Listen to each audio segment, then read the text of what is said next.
So there's challenge, but the benefits are, you have, maybe the prettiest place, some of the prettiest places, really in the world, we have here on the Florida Peninsula. And so it's something that we have responsibility to make sure that we're good stewards of. And it's something that we want to do. What I said my first day in office, we want to leave this to God better than we found it. And we had a lot of work to do coming in. I mean, particularly. Miss me.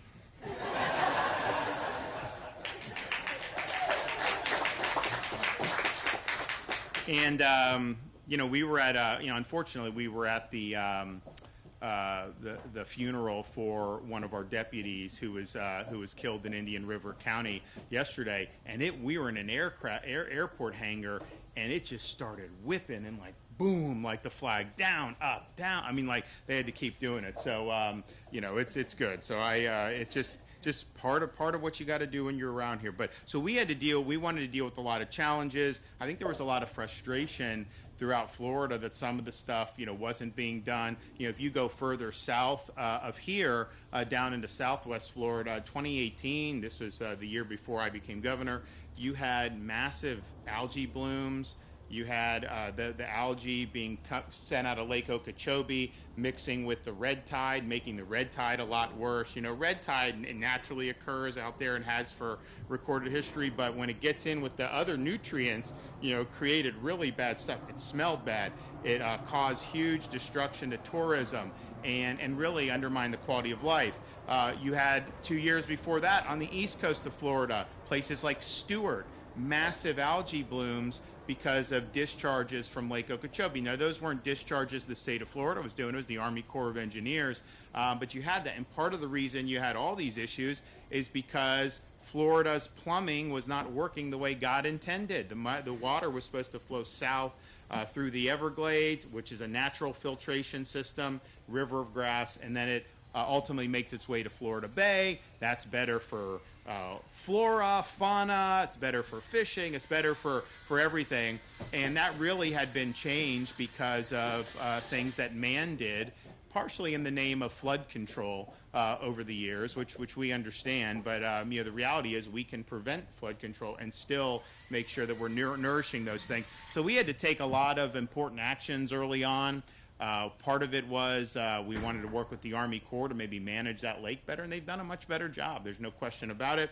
But we wanted to put our money where our mouth is, so we set out to really do major environmental restoration. And the Everglades was kind of the crown jewel of that, but it wasn't the only thing about it. And what I can tell you today, everything we promised, we've not only delivered, but we've over-delivered on all those promises. Across all those different subject matters, we were able to get it done. Billions and billions of dollars more than has ever been done to do these really significant projects. You look at things like the C-43 reservoir, the C-44 reservoir on either side of Lake Okeechobee. Now, when you have water, they can clean it and then send it. And then people don't care. Once it's clean, it's fine. It doesn't create the same issues. We're also working on ways to, make sure the water that goes into the lake from Central Florida is a little cleaner, because there's a lot of runoff that takes place. Working on cleaning up the lake more and more that's in there. So there's a whole host of things that have been done and are continued to be able to do. But we have, since I've been governor, funded almost 1,200 projects across the state to reduce harmful nutrients in Florida's waterways. So that will cut an estimated almost 5 million pounds of nitrogen and almost 1 million pounds of phosphorus each and every year with those programs. So 300 of those are already complete and producing really measurable results. And so we're happy with what we've been able to do with Everglades. We do have an agreement with the Trump administration where they've delegated, because it's supposed to be state, federal, we each have our roles. Most of the states don't do their fair share, and then they expect the Fed. We're the opposite. We did our share and then some, and then we tried to get Biden to step into the game here, and he didn't do it. And so we worked with the president and his administration on saying, okay, you guys are behind. Florida works quicker. Send us the money, and we'll do some of these projects. So you now have, we have two major Everglades projects that we started that would not have probably started for this decade had we not done it. And we're working alongside the federal government on those. And so that's a really good story we're able to do. And that whole thing with the Everglades, 5 years now, we're going to be able to finish it earlier, 5 years earlier than what the estimated date was when Biden left office, which is really, really positive, and it's a great story for everyone. So we've been able to do billions and billions for clean water, water resources, which is really important. We've also put about $300 million towards developing alternative water supply sources, and that's about 540 million gallons per day of additional supply.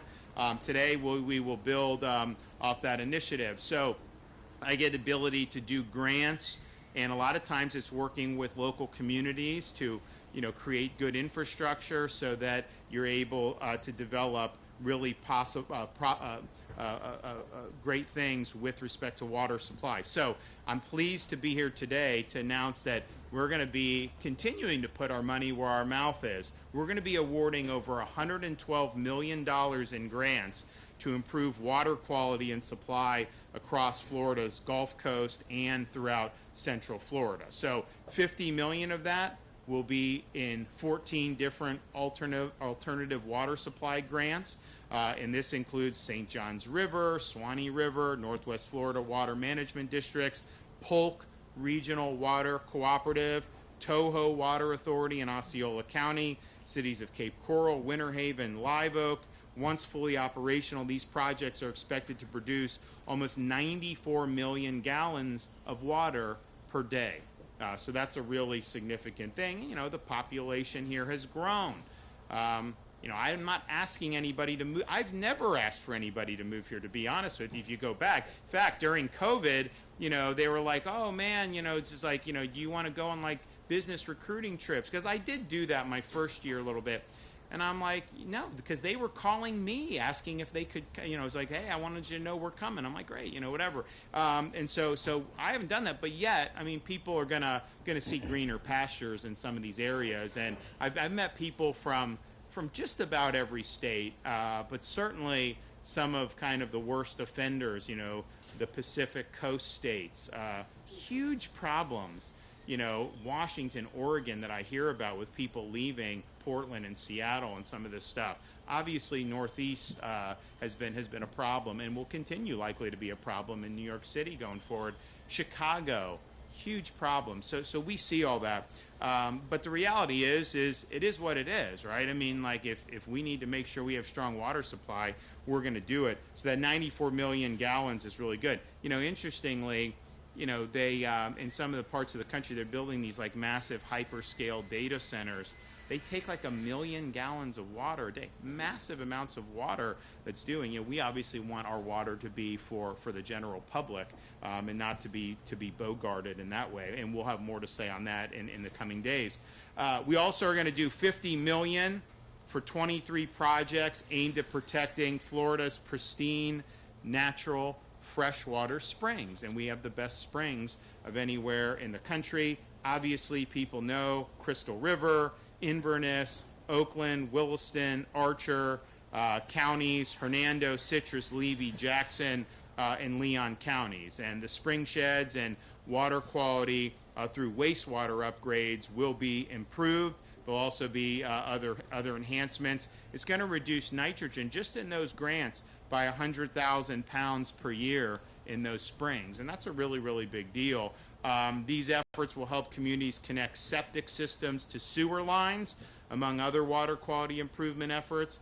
Just, again, keep the water clean, make it cleaner, make it healthier. So this will bring us to $430 million for 147 different springs restoration projects since I took office. That's major momentum. And then the final thing is 12 million is being awarded to our state universities and counties to drive innovative technology to fight harmful algal blooms. 16 projects will be funded, including here in Tampa at the University of South Florida, also University of Florida and IFAS, University of Miami, Florida International University, and Florida Atlantic University, as well as Polk and Seminole counties. The Innovative Technology for Harmful Algal Blooms grant was established during my first year as governor, following recommendations from our Blue-Green Algae Task Force to invest in a diverse portfolio of technology so that we could tackle these harmful algal blooms. Since then, we've received $75 million in appropriations and have supported 68 projects that detect, prevent, clean up, and mitigate harmful algal blooms. Like our investments in Everglades restoration, we believe that reducing circumstances for harmful algal blooms along Florida's coast are very, very important, and we want to tackle that head on. So all of this stuff is really going to make a difference. And you know, it's interesting. We're going through our budget recommendations. So I'm going to do the budget announcement pretty soon. And, you know, you go through everything, you know, and it's interesting. Florida, you know, we've done very well with handling budget. Our budget, even though we have millions of more people than New York, our budget's less than half of New York's budget. But yet, you know, we have better roads, better services, better public university system, all these other things. Actually, New York City's budget is more than the budget of the entire state of Florida, and they only have 8 million people. And that's even before the deficit balloons when this guy takes over the grocery stores. I mean, can you imagine what's going to happen with that? So we, from a spending level, we're either the first or second lowest per capita state spending in the entire United States of America. And so that's our number of state employees per capita is the lowest of anybody in the United States of America. We have one of the lowest, if not the lowest, state tax burden. We're always in the top 2 or 3 on that of anywhere in the United States. And then our debt, since I became governor, by the end of this fiscal year, you take all Florida's taxpayer-supported debt since it's been a state, we will have retired more than 50% of it just in my tenure as governor. And so that's a really big deal. And then we now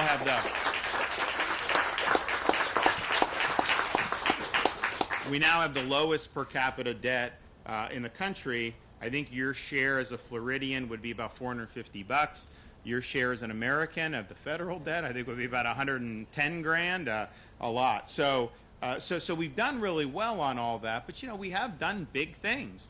I mean, we've accelerated infrastructure projects by billions and billions of dollars, things like moving Florida forward, which, you know, we just did the Howard Franklin was not moving forward, but then the 275 in Pinellas leading into that is moving. We're doing that much ahead of schedule. Doing a lot in Central Florida. Polk County, we're doing amazing stuff, and they need it because, you know, you have traffic. So we're doing all that, but that was massive investment. We've done massive investment in education, universities to keep tuition low, K-12 teacher pay increases. You know, they just did a thing in Lee County. It was incentive pay for teachers, and the school union was fighting it. And I'm just like, why would you oppose positive incentive pay for, but it's just, this is what we deal with. So, but we've put in more money at the state level for teacher salaries than has ever been done in the history of the state of Florida. We've also done major tax cuts. We did our accelerated debt repayment. So we've done a lot of stuff, but we're not like, you know, trying to socially engineer. We're just doing what I think the public thinks is good stuff, right? That benefits people. And then, of course, the environment that I talked to you about. You know, we promised $1 billion more in my first 4 years than had been done previous, and we did way more than that, and then we've done way more in second term. We're blowing away what Florida used to do on all this stuff, and it is making a really big difference, and we're happy to do that. But, you know, the interesting thing is, as we're going through the budget, I'm looking at this, we put major investments. We definitely see where we're going to be in a position where we're not going to have to spend as much on some of this stuff, because we will have put the infrastructure in. There'll be operations and maintenance for sure, and there'll be some expenses, but we've basically done the heavy lifting already.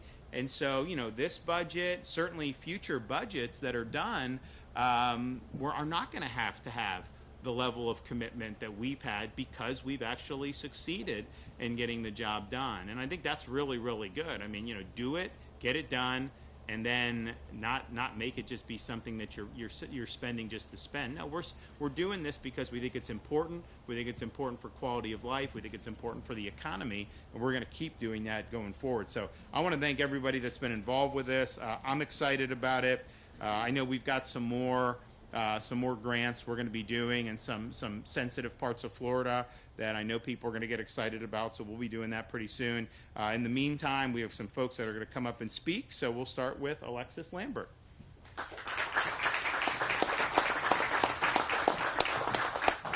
Good morning. Thank you, Governor. What a beautiful day to hand out some grants. I'm Alexis Lambert, Secretary of the Florida Department of Environmental Protection. As you mentioned, Florida is growing faster than almost any other state in the country, and with growth comes responsibility of managing our water resources with intention. What we are celebrating today reflects a core principle of this administration. A strong economy and a healthy environment are not competing interests. When we protect our water, we protect the foundation of our tourism industry, our fisheries, our coastal communities, and our quality of life that brings families to Florida every day. Florida's continued growth requires planning for a sustainable and reliable water supply. By prioritizing the development of alternative water supplies, this administration has helped communities diversify their water sources and reduce pressure on our natural systems. The projects awarded today include efforts to expand reclaimed water, improve aquifer recharge, and strengthen water conservation. Each of these investments helps secure the long-term water resources needed for thriving communities and a thriving economy. We must also care for our natural systems. Nowhere is that more evident than in our springs. The funding awarded today advances ongoing efforts to improve water quality, reduce nutrient pollution, and protect our spring sheds. This includes connecting septic systems to central sewer and other measures that collectively reduce total nitrogen by more than 100,000 pounds a year. While alternative water supply and springs restoration projects address long-term sustainability, communities still face the potential threat of harmful algal blooms. The state's investments in technology are helping us stay ahead of these risks.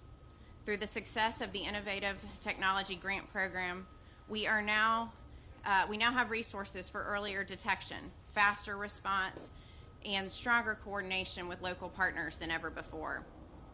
Today's funding will further strengthen Florida's ability to respond to blooms as they occur, while also improving water quality over time.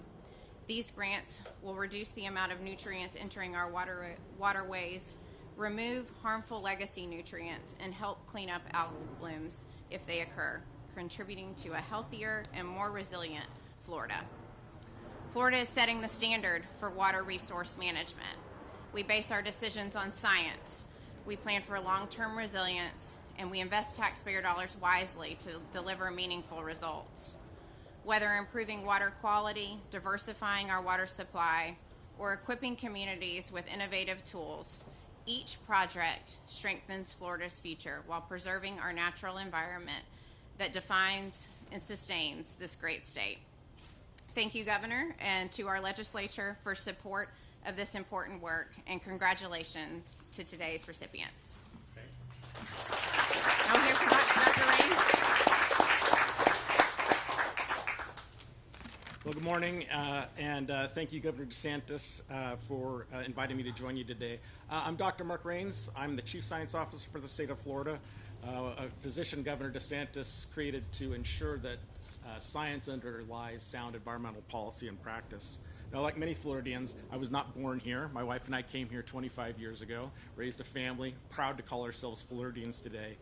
And that's a story that's been repeated many times over, right? So 1845, when we were granted statehood, there were 90,000 residents in Florida, probably very few annual visitors.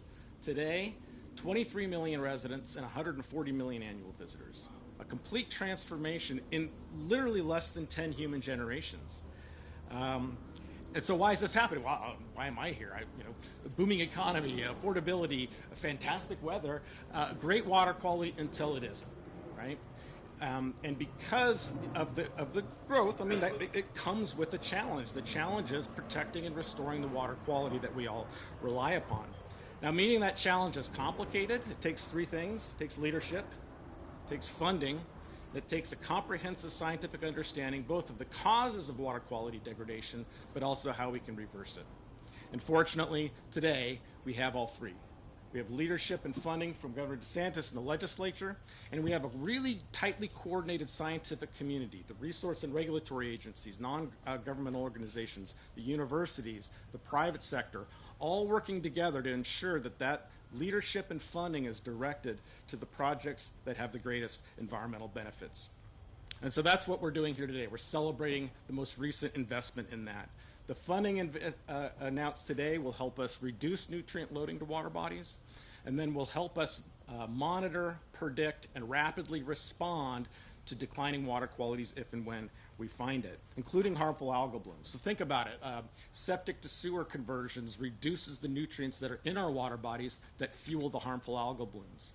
We're developing cutting-edge modeling tools that allow us to predict when and where an algal bloom will occur before it occurs, and innovative technologies that we're developing that allow us to rapidly respond and suppress those algal blooms before they become widespread. So I just want to close by thanking Governor DeSantis and the legislature, not just for the funding and the leadership, but also for ensuring that science plays a crucial role in directing that leadership and funding to the projects of greatest need. Thank you.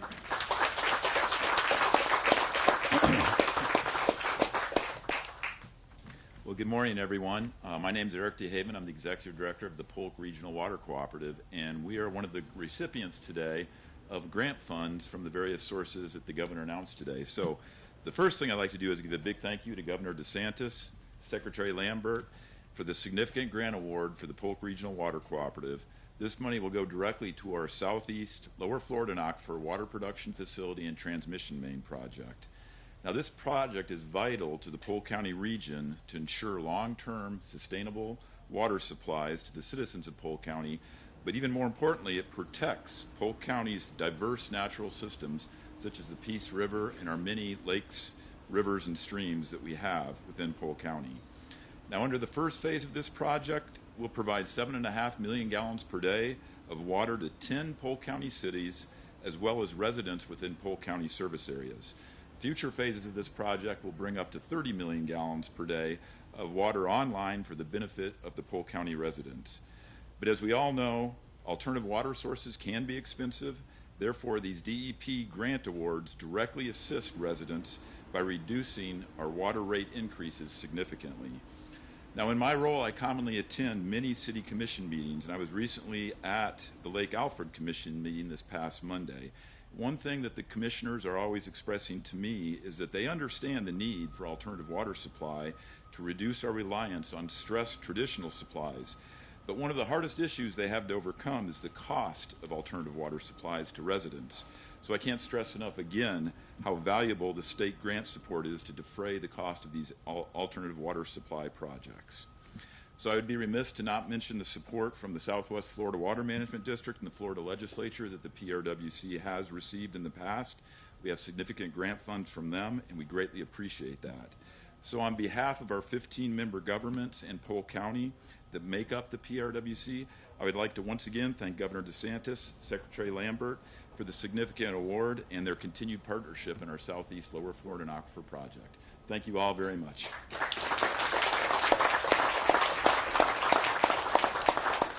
All right, so this will make an impact. I'm really excited to be able to award these grants. We do have some more to come. We'll be working, obviously, with the legislature to continue the momentum. But as I said, I mean, I think that some of the budget commitments that have been made, I think have worked. And so, I definitely see a time where, you're not going to be doing as much of the water infrastructure because so much of it has been done successfully. And you already see it. I mean, certainly in South Florida with the flow through the Florida Everglades, we've raised the Tamiami Trail. We've done all these things where you now have water flowing through there. Salinity levels in Florida Bay are in good shape. People see the flora and fauna in the Everglades more, and we're going after the pythons still, so that'll help if we do that. You know, we've got try to have some different approaches to try to get that done, including using the private sector. But people notice that, they notice the fishing and all that. So this stuff matters. It's been good, and we're gonna keep it going. But I think that, you know, part of it is when you do the money, it's just like, you know, if we build roads, you don't want to keep having to spend that same amount of money on that same road. Like, you build it and you go. So I do see where we're doing that. So there's some positive, I think, on the horizon for us. There'll be things we need to do to keep the momentum going, but a lot of the big investments were things we sought and we've delivered on, which is good. Okay, anyone have any questions? Governor, on your